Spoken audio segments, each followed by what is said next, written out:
अस्सलाम वालेकुम फ्रेंड्स, कैसे हैं आप सब। अल्लाह ताला से दुआ है कि आप सब खैरियत से हों। चैनल पर जो लोग नए हैं तो प्लीज़ सब्सक्राइब ज़रूर कर लीजिएगा और मेरे सब्सक्राइबर्स का हमेशा की तरह बहुत बहुत शुक्रिया।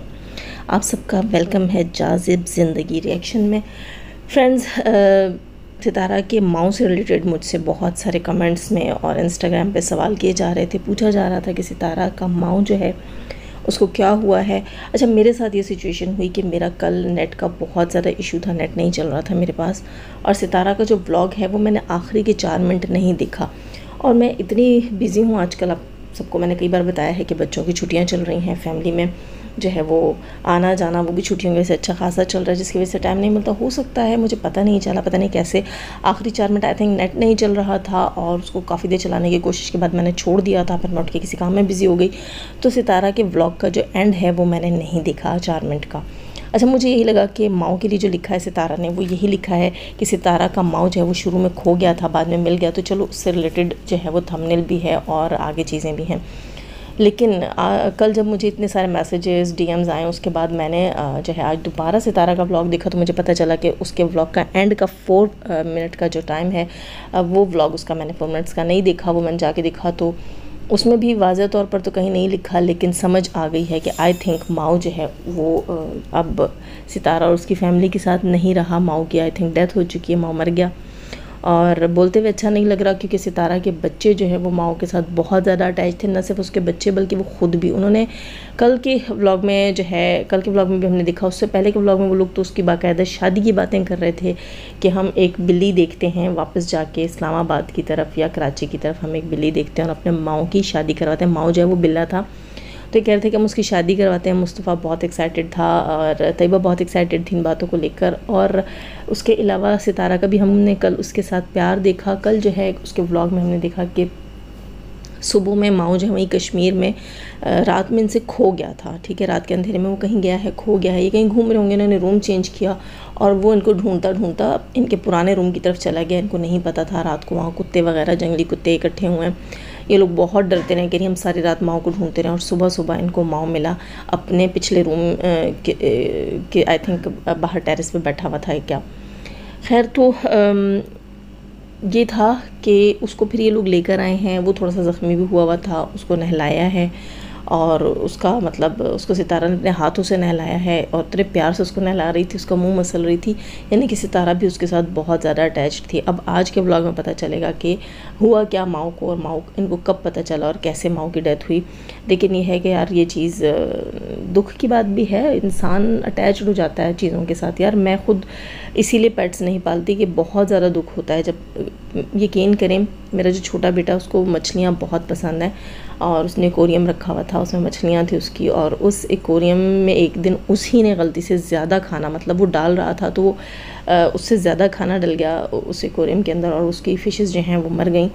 और वो कितने दिन बाकायदा भां भां करके रोता रहा उन फिशेस के लिए। उसके बाद मैंने तो बिल्कुल घर में मना कर दिया कि कोई पेट नहीं रखना, मुझसे अपने बच्चों का फिर रोना धोना नहीं देखा जाता।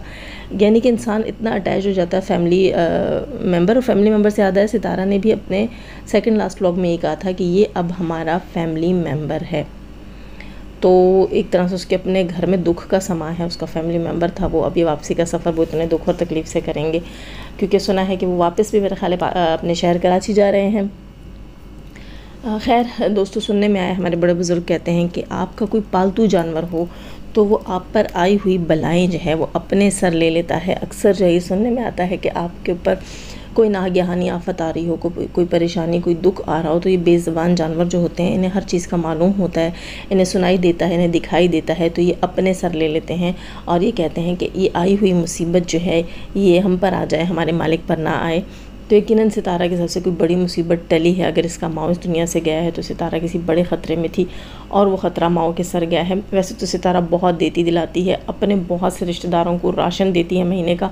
अब जब नहीं दे रही किसी को तो वो भी दिखाई दे रहा है कि किस कदर दुश्मनी हो गई है। इसके अलावा अपने ख़ानदान के अलावा भी बहुत लोगों के साथ नेकियां कर रही है, मंथली उनको राशन दे रही है। वो पब्लिक नहीं करती इन चीज़ों को, लेकिन दाएं बाएं से पता चलता है। फिर भी मैं सितारा से कहूँगी कि अपने सर का कोई बड़ा सा सदका उतारें और ये आपके सर पे कोई बहुत बड़ी बला थी जो आपके माओ पे पड़ी है। और बस यही कह सकते हैं कि अल्लाह आपको और आपके बच्चों को सब्र दे। खैर दोस्तों, यहाँ पर वैसे तो बहुत सारे पॉइंट्स थे, लेकिन इस वक्त एक अहम चीज़ मुझे आपके साथ शेयर करनी थी। अब से कुछ देर पहले मैंने न्यूज़ सुनी, आई थिंक 1 हफ़्ता पहले की वीडियो हुई होगी, मैंने ध्यान नहीं दिया। एक चैनल पर मैंने एक वीडियो देखी और मुझे बहुत ज़्यादा दुख हुआ। मैंने सोचा कि मैं आज अपने रिएक्शन में इस चीज़ को ऐड करती हूँ कि एक इस्लामाबाद का एक स्कूल है, निजी स्कूल मतलब प्राइवेट स्कूल, और उसमें एक बच्चे की ये कहानी है, स्टोरी है। ये फैमिली है लाहौर सिटी के इलाके शादरा की, और इनका जो बच्चा था उनको, उस बच्चे को स्पेशल चाइल्ड था क्योंकि उसको बोलने में कोई प्रॉब्लम थी, उसके स्पीच का कोई इशू था। हो सकता है साफ बोल नहीं पाता हो या जो बोलता हो उसके अल्फाज समझ नहीं आते हो। मतलब ये कि इस बच्चे को बोलने में कुछ प्रॉब्लम थी और इसके अलावा कुछ हाइपर एक्टिविटीज़ थी। खैर, तो इस सब कुछ के लिए उनके फ्रेंड्स ने उन्हें स्पेशल बच्चों का कोई स्कूल इस्लामाबाद में सजेस्ट किया कि आप इस स्कूल में अपने बच्चे का एडमिशन करवा के देखें। अच्छा, उस स्कूल की मंथली फ़ी दोस्तों आपको सुनकर हैरत होगी, 3 लाख रुपए उस स्कूल की मंथली फ़ी थी। और इतनी मोटी रकम, इतनी बड़ी रकम देने के बाद उस बोर्डिंग स्कूल में इनके बच्चे का एडमिशन हुआ। पर मंथ ये 3 लाख रुपए वहाँ पे करते रहे। और एडमिशन फ़ी वगैरह तो रजिस्ट्रेशन फ़ी के नाम पर ये अच्छा खासा ईंट लेते हैं प्राइवेट स्कूल्स वाले। तो यकीनन उन्होंने लाखों रुपए उस मद में भी ऐंठे होंगे, तकरीबन 20 से 25 लाख रुपए एडमिशन पर भी यकीनन लिए होंगे। उसके अलावा जहाँ मंथली फ़ी ये है तो फिर एडमिशन फ़ी भी इसी तरह होगी। खैर, तो इतनी मोटी रकम लेने के बाद बच्चे का एडमिशन हुआ। ये कहते हैं कि बोर्डिंग था वहाँ पर, हम लाहौर से कभी कभी अपने बच्चे को मिलने जाया करते थे। ये कहते हैं कि पहली बार जब ये गए हैं अपने जनवरी 2022 में उन्होंने अपने बच्चे का एडमिशन करवाया है। और ये कहते हैं जब हम मार्च में गए हैं अपने बच्चे से मिलने तो इनके हस्बैंड को कुछ वहाँ पर जो है वो सही नहीं लगा, वहाँ का एनवायरनमेंट अपने बच्चे के लिए इन्हें कुछ मुनासिब नहीं लगा। कुछ ऐसी वाइब्स आई होंगी, कुछ ऐसी फीलिंग्स आई होंगी उन्हें वहाँ पर कि उन्होंने अपनी बीवी को कहा कि नहीं, हम अपने बच्चों को यहाँ से ले चलते हैं, हम अपने बच्चों को यहाँ नहीं रखते।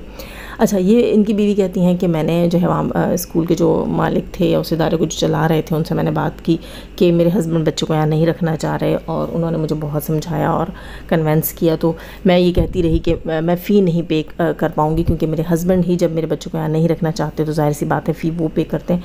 तो कहते हैं उन्होंने किसी तरीके से मुझे कन्वेंस कर लिया। अच्छा, अब इस बंदे का कहना था कि मेरी वाइफ को ये सारा इंटरव्यू जो है इसके हस्बैंड दे रहे थे एक प्राइवेट चैनल को। तो उनका कहना ये था कि मेरी वाइफ को कन्वेंस कर लिया गया और उसके बाद जो है अब तकरीबन 2023 के अप्रैल की बात है कि वो कहते हैं कि जब हम दोबारा अपने बच्चे से मिले हैं तो हमें बल्कि वो कहते हैं कि हमें एक कॉल आई थी, इसी इदारे से हमें एक कॉल आई थी, हम नाम नहीं ले सकते, और किसी ने इनको बताया कि आप अपने बच्चे को यहाँ से ले जाएं, आपका बच्चा बहुत बुरी हालत में है और उसके साथ यहाँ बहुत बुरा सलूक होता है, बजाय इसके कि वो कुछ सीख पाता वो अगले हाल से भी चला गया है। अच्छा, ये कहते हैं कि मेरी वाइफ और मेरे जो हैं वो sister in law and brother in law जो हैं वो गए हैं, और जब इन्होंने वहाँ देखा है तो बच्चे को डांट फिटकार की जा रही थी और बच्चे के साथ बहुत बुरा सलूक किया जा रहा था। और ये कहते हैं कि नेक्स्ट डे जब मैं पहुँचा हूँ तो मैंने भी देखा है तो वहाँ मेरे बच्चे के साथ बहुत सलूक किया जा रहा था, बुरा सलूक किया जा रहा था। अच्छा, ये कहते हैं कि जब इनकी वाइफ गई है ना तो उन्होंने किसी बहाने से अपना बच्चा लिया, उन्होंने पहले सलूक नहीं देखा, वहाँ पर कुछ ऐसा उनको पहले नहीं दिखा, नॉर्मली था सब कुछ। तो कहते हैं कि जब मेरी वाइफ गई हैं तो बच्चे को लिया है और एक प्राइवेट हॉस्पिटल गई हैं और बच्चे का मेडिकल टेस्ट करवाया, जिस टेस्ट से पता चला है कि बच्चे को ज़्यादती का निशाना बनाया जाता है। अच्छा, उसने अपने हस्बैंड से बात की, हस्बैंड सेकंड डे गए हैं, हस्बैंड गए हैं तो कहते हैं कि वहाँ पर इत्तेफाक से उस वक्त गार्ड वगैरह मौजूद नहीं था और अंदर तक इन्हें जो है अप्रोच मिल गई। ये वहाँ पहुँचे हैं जब ऊपर बच्चे के रूम की तरफ, तो वहाँ इन्हें पता चला है कि न सिर्फ स्कूल का मालिक बल्कि उसकी बहन, उसका बेटा जो कि आई थिंक एडिक्टेड हैं, और वो सब लोग और कुछ लोग और उनके साथ मिले हुए बच्चे को पूरी तरह अब्यूज़ कर रहे थे और टॉर्चर कर रहे थे। अच्छा, ये कहता है कि इन्होंने फिर वहाँ पर जो है वहाँ से निकल कर पुलिस के साथ रब्ता किया और पुलिस ने इनको मशवरा दिया कि आप लीगली लेकर चलें, और वो कहते हैं हमने लीगली लेकर चलना शुरू किया है। हमारे बच्चे का लीगली जो है फिर मेडिकल टेस्ट हुआ है, उससे भी पता चला है कि हमारे बच्चे के साथ क्या कुछ यहाँ पर होता रहा। वो बंदा जो है अपने बच्चे की तस्वीरें भी दिखाता रहा और उसका कहना यह था कि मेरे 6 साल का बच्चा है जो बोल भी नहीं सकता, बता भी नहीं सकता, और उसकी बॉडी के ऊपर जलाने के निशान हैं, जगह जगह मारपीट के निशान भी हैं, जलाने के निशान भी हैं। इसके अलावा उन्होंने कहा कि मुझे बुरे तरीके से हरास किया जाता रहा, कॉल्स आती रहीं, थ्रेट्स मिल रहे हैं मुझे, थ्रेट्स दिए जा रहे हैं कि तुम्हारे बच्चे की हमारे पास नाज़ेबा वीडियोज़ हैं जो कि हम पॉर्न वेबसाइट के ऊपर जो है अपलोड कर देंगे और फिर तुम खुद इस सब कुछ के ज़िम्मेदार होगे। उस बंदे का कहना ये था कि जब मैंने सब कुछ लीगली किया और एक इदारे में फिर मेरी बीवी ने अपना मुँह खोला और वहाँ बयान दिया, मैं थोड़ी सी इसकी बीवी के ऊपर गुस्सा भी हूँ। ठीक है, उसका दुख बहुत बड़ा है, लेकिन आप सुनेंगे तो आपको भी हैरत होगी कि ये बंदी कहती है कि जब इन्होंने बच्चे का एडमिशन करवाया था जनवरी 2022 में और मार्च 22 में इसके हस्बैंड ने कहा था कि मुझे यहाँ नहीं सही लग रहा, हमें यहाँ से अपना बच्चा ले जाना चाहिए। और उसने जब स्टोरी सुनाई थी इसके हस्बैंड ने कि मेरी बीवी ने मुझे कहा कि वो वहाँ का जो है ट्रस्टी है या जो भी है, उसने मुझे कहा कि नहीं आप जो है करके देखें, बच्चे को यहाँ कुछ अर्सा छोड़ के देखें, सब बेहतर हो जाएगा। तो उस वक्त उसकी बीवी ने कहा कि ऐसी बात नहीं हुई थी। जब मैं इस बंदे के पास गई थी और मैंने कहा था कि मुझे अपना बच्चा यहाँ से लेकर जाना है, तो इस शख्स ने कहा कि तुम्हारा कहती थी कि इसने मेरे फ़ोन पर एक वीडियो मुझे सेंड की, वो मेरे बच्चे की जो है वो बरहना वीडियो थी, मेरे बच्चे के साथ उस वीडियो में बुरा सलूक किया गया था और उसने मुझे कहा कि अगर तुम अपने बच्चे को यहाँ से लेकर जाओगी तो हम ये वीडियो जो है पब्लिक कर देंगे, पोर्न वेबसाइट्स के ऊपर डाल देंगे, तुम्हें कहीं का नहीं छोड़ेंगे। तो ये औरत जो है हिरास हो गई और डर गई और वो कहती है कि इसने अपने घर में किसी को नहीं बताया, अपने हस्बैंड को भी नहीं बताया, बल्कि वो अपना जेवर बेच कर 40 से 45 लाख रुपए इस बंदे को वक्तन फ़वक्तन दे चुकी है। इस बात के ऊपर जहां हम सबको हैरत होगी, वहीं गुस्सा भी मुझे शदीद है कि एक माँ, देखो आपके पास कुछ भी है, आपके पास करोड़ों अरबों रुपए हैं, तो इसका मतलब ये तो नहीं है कि अगर आपके बच्चे को कोई टॉर्चर कर रहा है और वह आपसे उसके बदले पैसे मांग रहा है और आप पैसे देते रहोगे।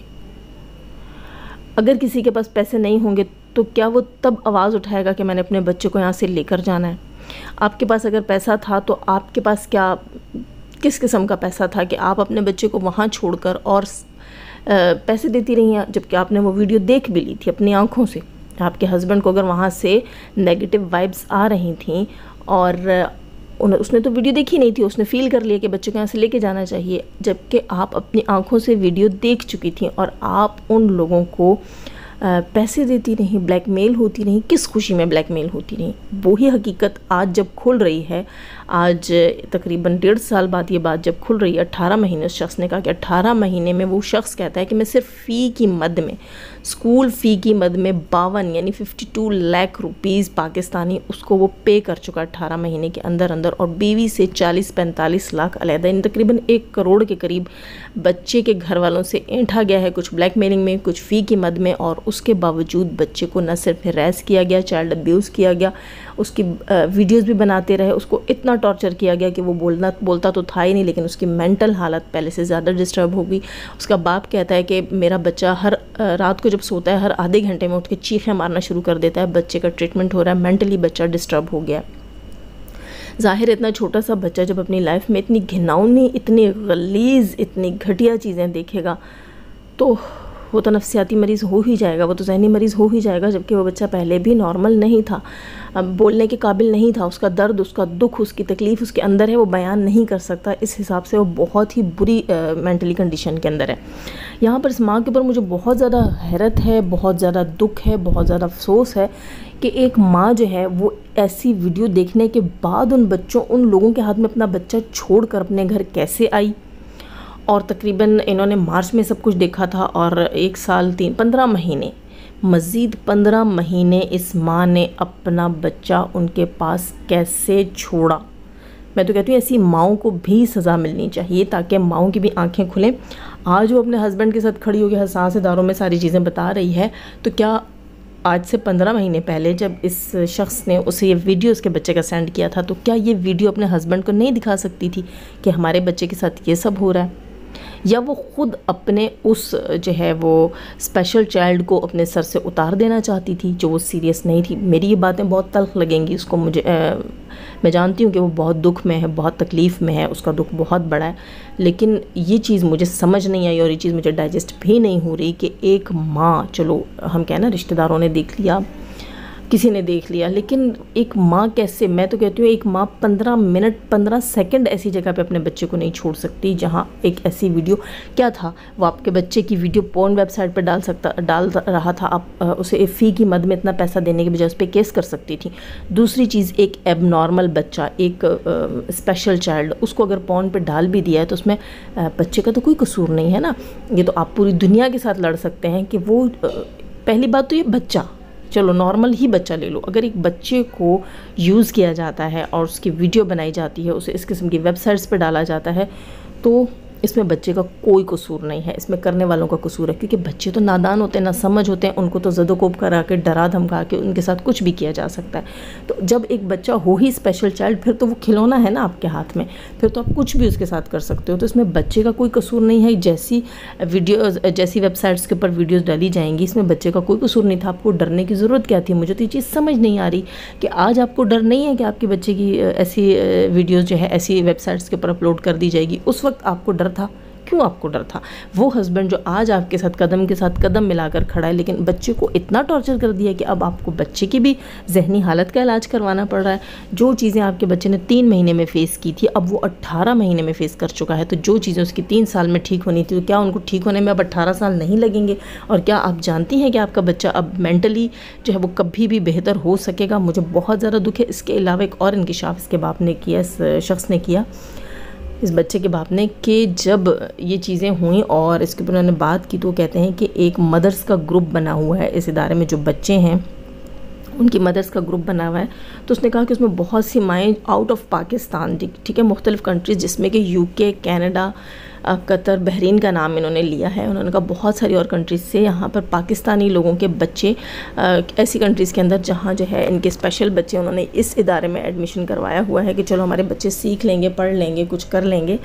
तो उस सारे कुछ में वो माएँ भी अब इनसे कह रही हैं कि हमसे भी बहुत कुछ ब्लैकमेल करके लिया जाता है इस इदारे की तरफ से। मुझे समझ नहीं आती कि कैसे आप लोग इससे ब्लैकमेल हो रहे हैं। जिस दिन हकीकत खुल जाती है उसके बाद ब्लैकमेल होना, वो भी ऐसे मासूम बच्चों के लिए नहीं। आपको स्टेप उठाना चाहिए था।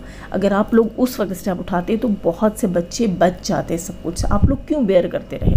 आज फिर क्यों खुले हैं आपके मुंह? फिर आज भी बर्दाश्त कर लेते, आज भी डाइजेस्ट कर लेते, अब मुंह खोलने का क्या फ़ायदा? खैर सॉरी दोस्तों, मैं ज़्यादा गुस्से हो गई। लेकिन ये है कि वो कहते हैं कि वो जो माएँ हैं वो कहती हैं कि हम ह्यूमन राइट्स जो है इदारे, उनके साथ रब्ते करेंगे और केस करेंगे। अब वो ये कहते हैं कि हम इस कंट्री में नहीं थे तो हमारे लिए मुश्किल था, और दूसरी कंट्रीज से हमारे लिए सब कुछ करना मुश्किल था। और अब उनका कहना ये भी है, इस शख्स का जो ये इंटरव्यू दे रहा था वो कह रहा था कि हमने जब इसकी पूरी मालूमात करवाई हैं तो ये इदारा ना लीगल है, ना कहीं रजिस्टर्ड है, ना ही इनके पास बच्चों की केयर टेक का कोई सर्टिफिकेट है, ना ही बच्चों की स्पीच थेरेपी या इसके अलावा किसी किस्म की भी स्पेशल चाइल्ड्स की ट्रेनिंग्स या थेरेपीज़ का इनके पास कोई डिग्री, कोई सर्टिफिकेट कुछ भी नहीं है। ये एक सो कॉल्ड इदारा इन्होंने ख़ुद से बना रखा था और उसका ये नाजायज़ फ़ायदा ये अमीर लोगों के बच्चे, ज़ाहिर है 3-3 लाख रुपए जो है वो आम लोग नहीं अफोर्ड कर सकते। तो इन लोगों ने जो है ये सोच कर के वैसे भी इनके पास अन्ना पैसा है तो आओ इनके साथ ये काम करें। लेकिन दुख और अफसोस की बात ये है कि सारे कुछ में जो तकलीफ़ उठाई वो एक मासूम बच्चे ने उठाई, एक नहीं कई मासूम बच्चों ने। और ये भी उस शख्स का कहना था कि अब उस इदारे में बोर्डिंग था वो, और बोर्डिंग में बच्चे मौजूद नहीं हैं और बहुत से बच्चे उनके पेरेंट्स को वापस नहीं किए गए हैं। टेक्सला नामी सिटी के अंदर अंडरग्राउंड किसी जगह के ऊपर, वो कहता है कि मुझे एड्रेस भी मालूम है, वहाँ उन बच्चों को बंद करके रखा गया है। जाहिर सी बात है स्पेशल चाइल्ड हैं वो उस तरह से आवाज़ नहीं दे सकते, वो उस तरह से अपने हक़ के लिए नहीं बोल सकते। लोगों को नहीं पता चल सकता कि यहाँ किसी के साथ जुल्म हो रहा है, क्योंकि बच्चा जब बोलेगा ही नहीं तो पता कैसे चलेगा। तो उनका कहना ये है कि मैंने हसास इदारों से बात की है लेकिन इस सिलसिले में मेरी मदद नहीं की जा रही। तो मैं आप सबसे कहूँगी जो चैनल होल्डर्स हैं मेरी इस वीडियो को सुन रहे हैं, जो आवाज़ उठा सकते हैं, जिनके मुख्तलिफ़ प्लेटफॉर्म्स के ऊपर जो हैं वो उनके आईडीज़ हैं, उनके चैनल्स हैं, जैसे कि टिकटॉक है, स्नेक है, फेसबुक है, ट्विटर पे अकाउंट्स हैं, जहाँ जहाँ जो है इंस्टा है, जहाँ जहाँ यूट्यूब, आप जहाँ आवाज़ उठा सकते हैं प्लीज़ इसके लिए आवाज़ उठाएं। और बच्चे को माँ बाप की ज़रूरत होती है, माँ बाप की केयर की ज़रूरत होती है, प्यार की ज़रूरत होती है। 5 साल क्या उम्र थी जब उसका एडमिशन करवाया, उसे वक्त देते, उसे टाइम देते। और स्पीच थेरेपी आप घर पे भी करवा सकते हैं। आप डॉक्टर, ये जितना पैसा आपने वहाँ लगाया है, अगर आप उस बच्चे के इलाज पे लगवाते शायद वो ठीक हो जाता, और अगर ना भी ठीक होता तो मज़ीद ख़राब नहीं होता। बस दोस्तों, जब हम लोगों के पास अक्ल ना हो या अक्ल से ज़्यादा पैसा हो, या फिर क्या, कहाँ कोताही हुई, मैं क्या कह सकती हूँ, लेकिन कोताही हुई है। हम लोगों को अपने से ज़्यादा दूसरों पर भरोसा होता है। हम समझते हैं हम पैसे से सब ख़रीद सकते हैं, सब ठीक कर सकते हैं, तो फिर इस तरह हम अपने बच्चों को बर्बाद कर देते हैं, चीज़ें ख़राब कर देते हैं। एक तो होता है ना कि चलो माँ बाप की एज कम होती है और उनको इतनी अक्ल समझ नहीं होती, इतनी दुनिया नहीं देखी होती, या ये नहीं पता होता कि ये तमाम चीज़ें हमारे बच्चे के ज़हन पे बुरा असर डालेंगी, नेगेटिव इम्पैक्ट होगा बच्चे का इन फ्यूचर, उसकी नफ्सियात पे बुरा असर होगा। ये चीज़ें ना पता हों तो फिर भी बात है, लेकिन जब पढ़े लिखे हों आप और उसके बावजूद आप अपने बच्चों को इस तरह इग्नोर कर दें, निगलेक्ट कर दें, और बीवियाँ अपने हस्बैंड को जो है वो साथ ना मिलाएं और हकीकत ना बताएं, तो फिर मामले इसी तरह के होते हैं। खैर, बहुत सारे पॉइंट्स मेरे मिस हुए, लेकिन मेरी वीडियो लेंथी हो गई, लेकिन मैं खुश हूँ कि मैंने एक अच्छी कॉज के लिए आवाज़ उठाई, और मुझे उम्मीद है कि आप लोग भी ज़रूर इस अच्छी कॉज के लिए आवाज़ उठाएंगे। लाइक कीजिएगा, जाज़िब ज़िंदगी रिएक्शन को सब्सक्राइब कीजिएगा, और जाने से पहले हमेशा की तरह दुआ, अल्लाह ताला हमें आसानियाँ अता फ़रमाए, आसानियाँ बांटने की तौफ़ीक़ अता फ़रमाए, और शैतान से मर्दों और औरतों से रखे हमें, हमारे चैनल, हमारे पैनल, हमारी फैमिली, हमारी कंट्री को महफूज आमीन सुम आमीन। अपना बहुत सारा ख्याल रखिएगा, अपना याद रखिएगा। अल्लाह हाफ़िज़।